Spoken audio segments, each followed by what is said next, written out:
درود بچه‌ها، چطورید؟ من مهراب فانتوم هستم. خیلی خیلی خوش اومدید به این ویدیو. به مناسبت قهرمانی پاریس سن ژرمن توی چمپیونز لیگ امروز اومدم تا بهترین ترکیب پی اس جی رو توی اف سی 25 براتون بچینم. برو بریم برای این ویدیو.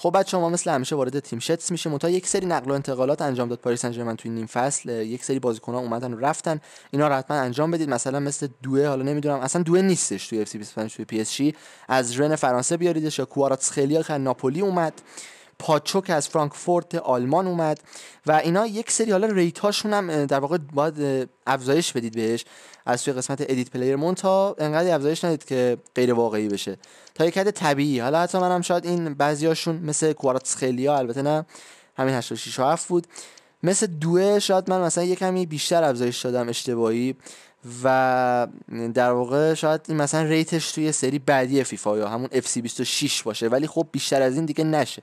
بیشتر از 84 و 5 واقعا نیست، یعنی تا حدی که اوکی باشیم باش و حریفتون نگه آقا داری تقلب میکنی. اینم پاچو هستش که من حالا همین ریت 82 3 به نظر مناسبش است.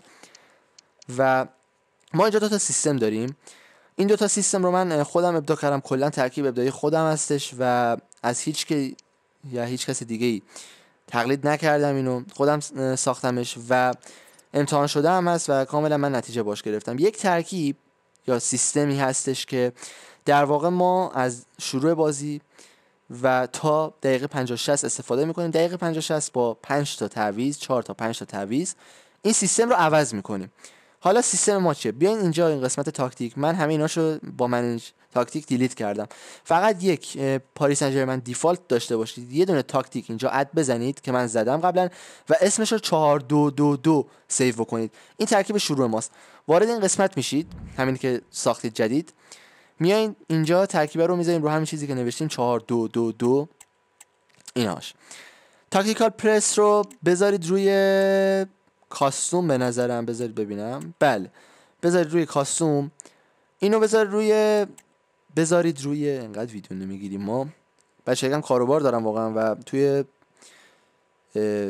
چند ماه آینده قرار ویدیوهای بسیار بومی داشته باشیم با رفقای خودم و فان و خیلی باحال. اینا هم به عشق هواداران پی اس جی و کسایی که دوست دارن بازی بکنن با تیمش توی فیفا اومدیم سری ما اینو بین کاربرامون ریکورد کردیم و گفتیم که عشق بکنید شما. این کاستوم باشه، این 4222. بیلد اپ استایل رو بذارید روی شورت پاسینگ. دیفنسیو، این ارتفاعی که قرار خط دفاعیتون وایسه، یعنی پایین یا بالا بسن، اینو بذارید روی 45 مناسب باش. دستی باید دانش کنید به صورت دستی، چون تا 50 نداره حالت عادی. اینجا باید بیاین دستی روی 45 بذاریدش. نه پلیر رولز فعلا زوده براش. اینو که تنظیم کردید بیاین سراغ ارنجتون.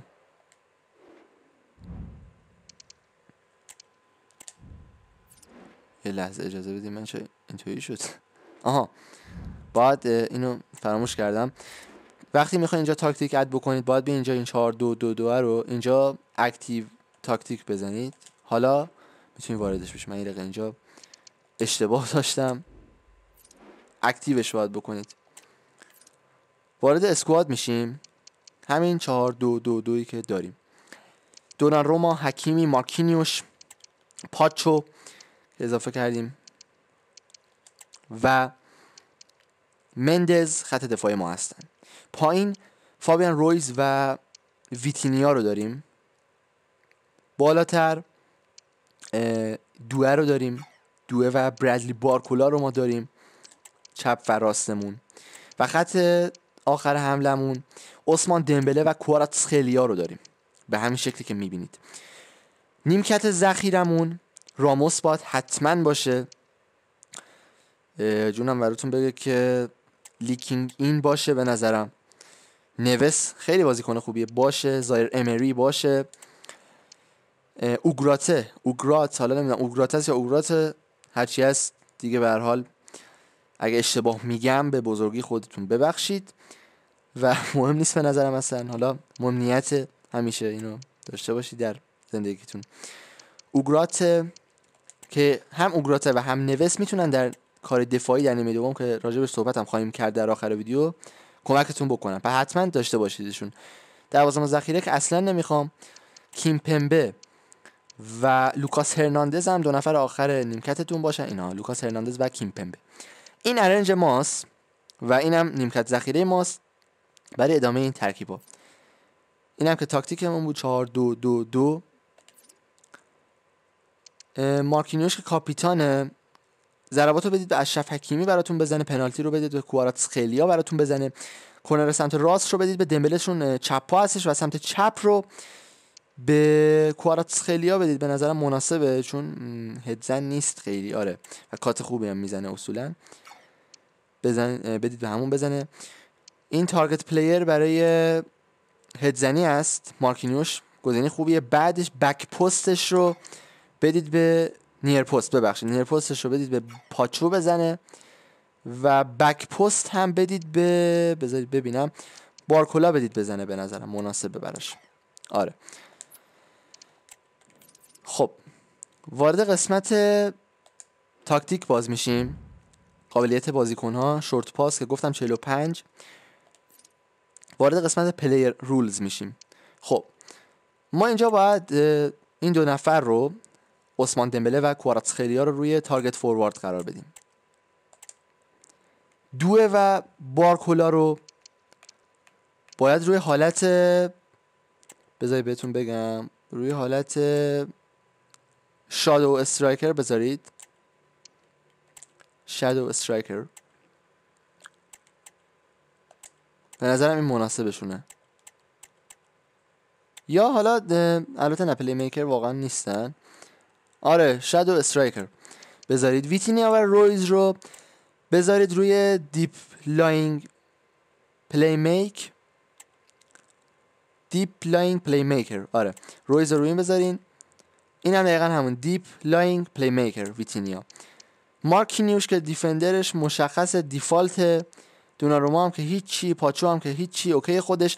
مندز و حکیمی رو میذاریم روی اتکینگ وینگ بک به این شکل و این میشه ترکیب استارت بازی ما تا دقیقه 60 50 60 هر وقت بازیکناتون خسته شدن. اینه خوب ببینید تاکتیک هم که اگه میخواین بهتر ببینید بزنین عقب ویدیو رو و ببینید. حالا دقیقه 60 به بعد ما میایم اینجا قسمت تاکتیک.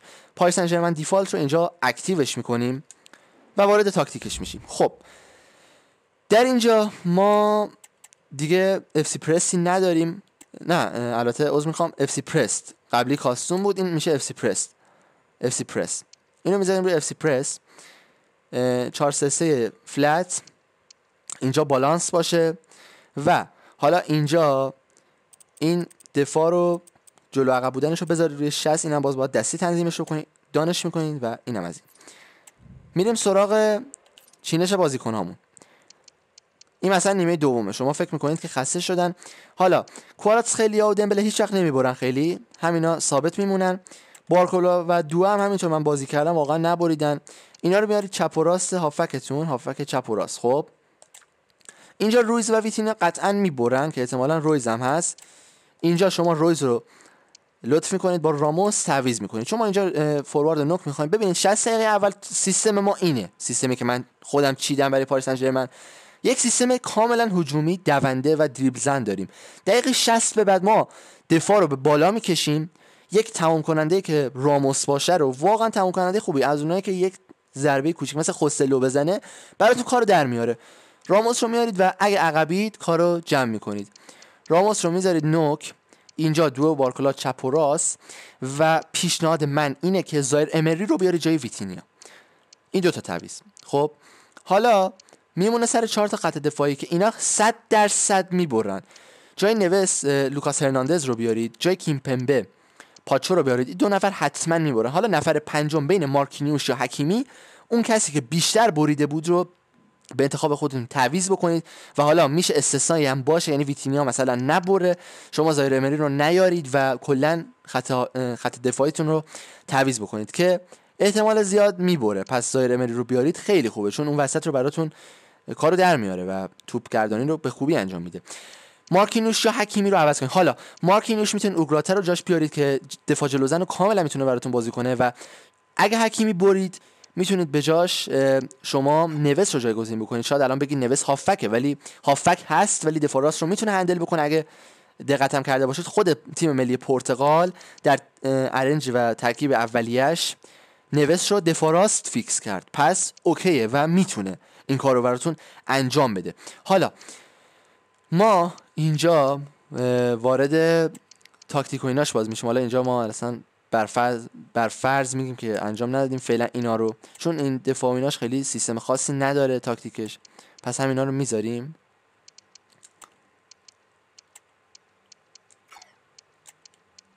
اینا رو میذاریم سر جاش و این ترکیب ماست توی نیمه دوم.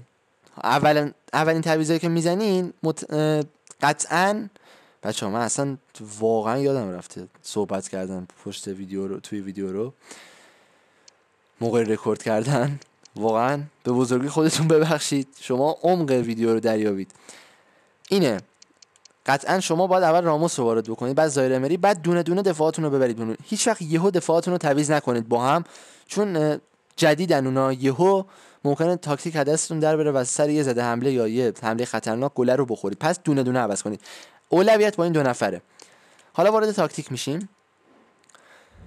ما اینجا که گفتم اف سی پرس 433 فلت، بالانس و 60 پلیر رولز. حالا اینجا دمبله رو ما اینساید فوروارد میکنیم، کواراتس خیلی هم همینطور اینساید فوروارد. حالا راموس رو پوچر میکنیم،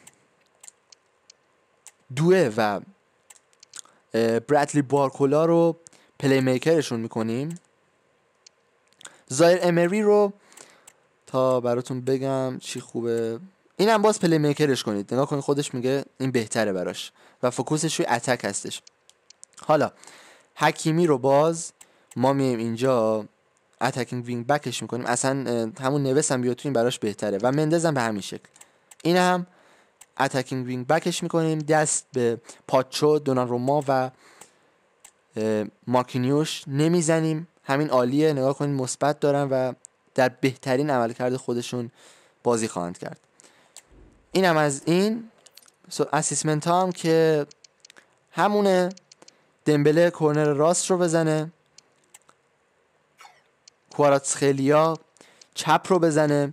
ضربات هم حالا اشرف حکیمی رو تعویض کردید، قطعا بهترین گزینه کواراتسخلیا هستش، پنالتی هم که خود کواراتسخلیا هستش. ضربات کورنر هم وقتی مارکینیوش رو بردید بیرون، روی کیمپمبه و لوکاس هرناندز شما فوکوس بکنید. به نظر من تارگت رو بذارید روی لوکاس هرناندز حالا یا کیمپمبه، میل خودتونه، ببینید قد کدومشون بلندتره رو اون بزن یا خود بازی کدومو سجست میکنه بهتون.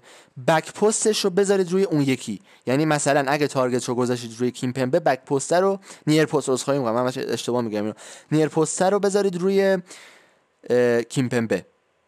آره این کارو بکنید، برعکس هم باشن دیگه، ولی خب حتما این 2 نفر باشن برای تارگت پلیر و نیر پستتون موقع کورنر زدن. بک پستتون هم اگه بارکولا تعویض نشد که نباید هم قاعدتا بشه، وارکولا اصلا نمیبره، روی بارکولا بده. حالا مثلا یه موقعی استثنایی هم هست، مثلا شما میبینید مثلا از یه بازیکنتون خیلی کار میکشید و اون بازیکن خسته میشه، خب مشخصا باید اونو تعویض بکنید. این حالت عمومیشه که من براتون توضیح دادم، حالت عادی 70-80% مواقع بازی کنید همین اتفاقایی که من گفتم براتون رخ خواهد داد.